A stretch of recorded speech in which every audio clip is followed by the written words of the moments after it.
All right, hey friends, welcome back to the channel.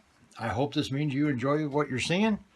Uh, on the last video, I showed you how to make a concrete rocket stove. Like I said, that is only, that's to be used outside your campsite or whatever. It's not really movable. It weighs 50, 60 pounds.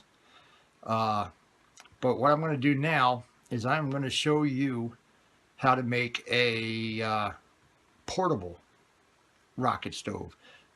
Just basically a survivalist, doomsday prepper type rocket stove that you can just throw in your backpack, your go bag, your holy shit zombies are attacking, grab something and run carry bag.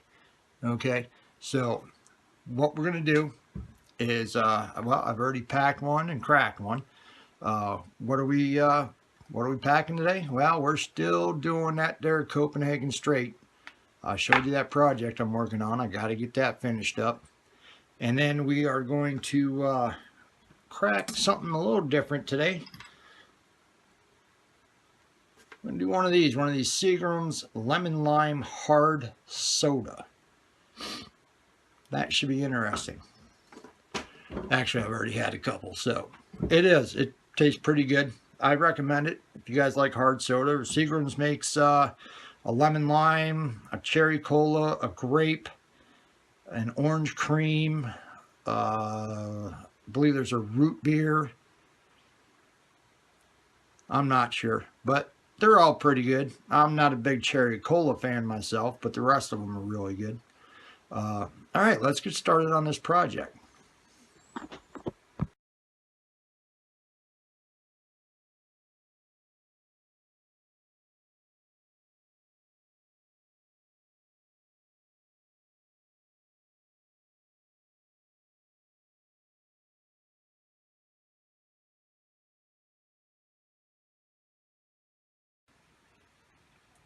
All right, guys, I already showed you what you were going to need. A quart can, a pint can. I'm using the Minwax wood finish can as my quart can. If you do that, make sure you get a fire going in it, or throw it in a fire and get it all burned out real quick, so you're not breathing in all them toxic fumes when you do go to light this thing up, because it will get very hot.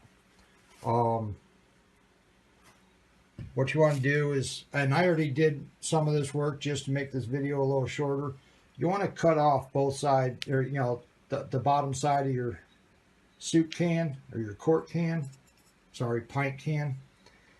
You want to put it on a piece of paper, and you want to trace, just trace the outer diameter. And what we're going to do is we're going to cut that out, and we're going to trace it on our quart size can. Now, if you look on most of your cans, they'll have a seam right here. You want to turn it exact opposite of that seam. That way you're not trying to cut through that seam. Okay, so let me get this prepped up, and I'll show you what we're doing next. All right, so I cut out my little diameter paper here. We're going to stick it. You want to put it right at the bottom edge, just above that lip, just like that. And you want to trace it out. Make sure you're across from your seam. And then all you're going to do is just take your marker or what have you. I probably should have chose a different marker. Yeah, let me get a different marker. All right, guys, see that? Yep, I just cut that out with a pair of tin snips. And then what you want to do next, oh crap. Okay, so there you have it. I cut those out with a pair of tin snips. And what you're going to do is take your other can, and you're going to get it. You might have to twist it, and you might even have to enlarge your hole just a bit. Let's see here. Well, what we'll do is we'll cut just a little bit more. See right there? Kind of missed my line a little. I'll tell you what, I don't know if it's that, oh crap, never turned my sound on. Here, I wonder if you guys can hear me better now. I don't know if it's the mixture of the Copenhagen with that lemon lime or what, but that's a really strong flavor going on. It's kind of like, tastes like that, you guys remember them flavor ices or the little icy pops that kids eat? It tastes like the green one, the lime one. Very, very strong lime taste going on. Just thought you guys might be interested in hearing that. So, now let's see if we can fit this can in here.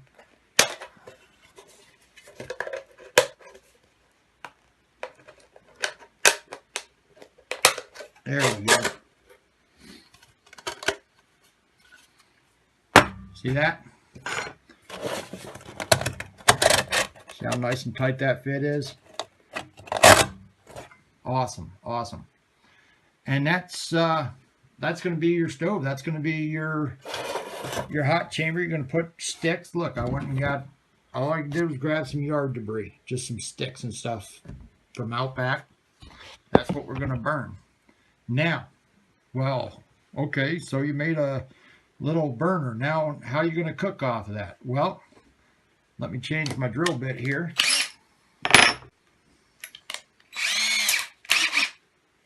All right, these bolts,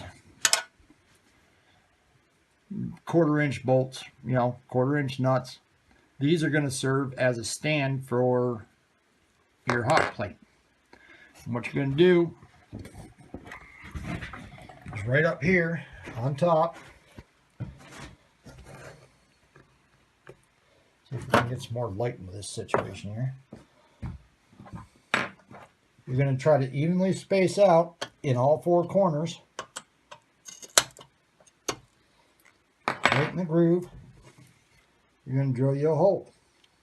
Let me do that and I'll show you what to do next. Alright guys, so what I did was I drilled myself 4 little holes right in the rim there. And don't worry if you bend this rim a little bit. When you put your top back on, you can put your top back on there, bang it down, and it'll fit right back in there. It'll bend it right back into place. So I want you to just go ahead and pop this lid back out real quick. Maybe. There we go. All right. Now, those bolts and nuts, depending on how high up off your can, you take and set these bolts right inside. You just push them right in, and that way they're removable so you can carry it easier. It'll, you know, kind of compact itself. And what we'll do,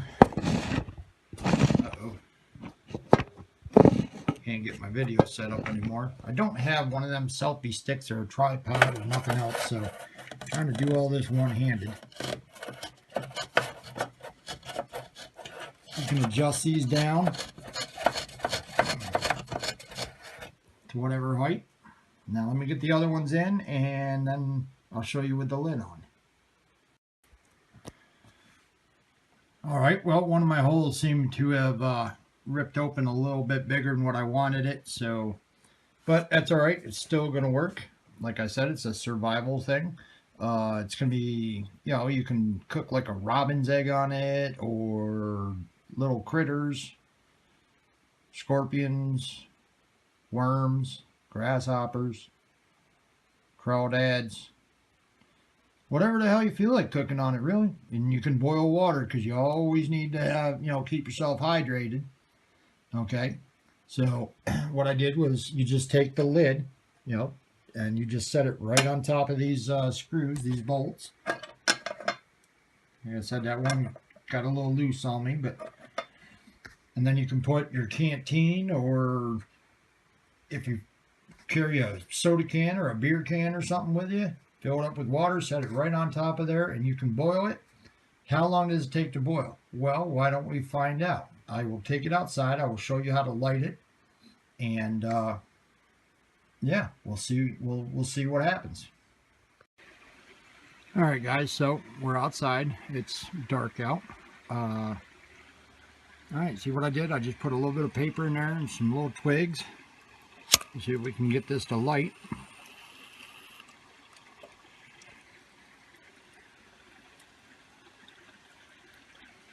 Hopefully that paper don't burn too fast, which it looks like it might.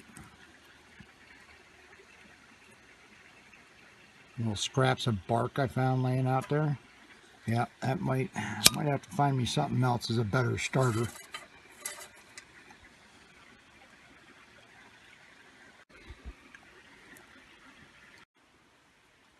Alright guys, so what I did was I grabbed a beer can, punched the top out, and filled it with some water I got out here in the creek. And what we'll do is see how long it takes to actually boil. Okay, I'm going to actually set this right on top of that hot plate, just like that. And we'll see how fast that begins to boil. And as you can see, there's a nice little flame coming right out of the top of that. All we're doing is just burning little sticks and you know, just ground rubbish. So I'll let you know how long it takes to boil that. All right guys, well, had a little situation. I had to lower the screws because they were just a little bit too far. Oh look, I got a little bit shit burning and I didn't get cleaned off either. But the screws were up just a little bit too high. I think even where they're at now, they might want to be a little bit lower. As you can see, just little pieces of bark in there now, and you can keep pushing them forward. And but what I wanted to show you here is I got a handy dandy little, you know, heat thing, thermometer. Let's see, that can right now, 75, 73. Let's check the water. You see that?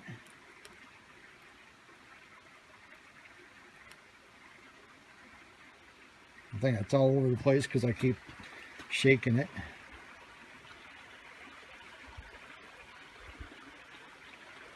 Yeah, the deeper that penetrates, the hotter that freaking water gets.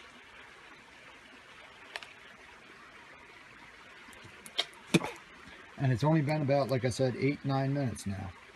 So, minus the time that it took me to push them screws down. And if you can see, other than the stuff that's burning off the top of the can, there's almost no smoke that comes out of these. It is a lot of heat. So very easily can you cook a small egg or a small critter or parts of a squirrel, whatever. I don't know if you can see that, but this water is actually steaming. If you look down inside, see it's starting to boil just a little bit. There's a couple bubbles down in the bottom. It's actually been about 15 minutes, which is about twice as long as what I expected. But I may not have, like I said, this top might need to be lowered a little bit. And as you can see, you just got to keep feeding and feeding and feeding and feeding, because little twigs and stuff burn up real fast. Bark seems to be, you know, burning up really fast, but it's putting out a good amount of heat. So, and as you can see, I actually overloaded it and kind of burnt my beer can. But yeah, all in all, I give this project probably about a 7 out of 10. I mean, all right guys, I stopped adding wood to this, I don't know, about 10 minutes ago. You can see it's still, you know, kind of burning in there. Blow on it a little bit, get them coals stoked up. I did not get the water to a roaring boil. I did get it to bubble a little bit, but not a roaring boil. But I can definitely see how you can, you know, possibly cook some soup or something. I don't know if you can see in there. It's still got a few bubbles going on. But like I said, even after 10 minutes of not putting any fuel in, this can, well, the can's still at 100 degrees, you know. See what we're going inside. Yeah. Around 88, 90 degree water. Yep, everything else was found down there in the boneyard, the scrap yard down there. Just, you know, metal bins or whatever. Probably go to a restaurant, see if they had any recyclables they give away or whatever. Yeah, I think we're going to try to make another one later on. A little bit more high quality one. But yeah, no way am I going to call that a fail. I think it did pretty good. If you liked the video, obviously there's other rocket stove videos out there, and you've probably seen some of them. Well, I'm just trying things out. So if you like it, give me a thumbs up. Give me some comments below. All right, we'll see you next time. Just remember, grill and thrill.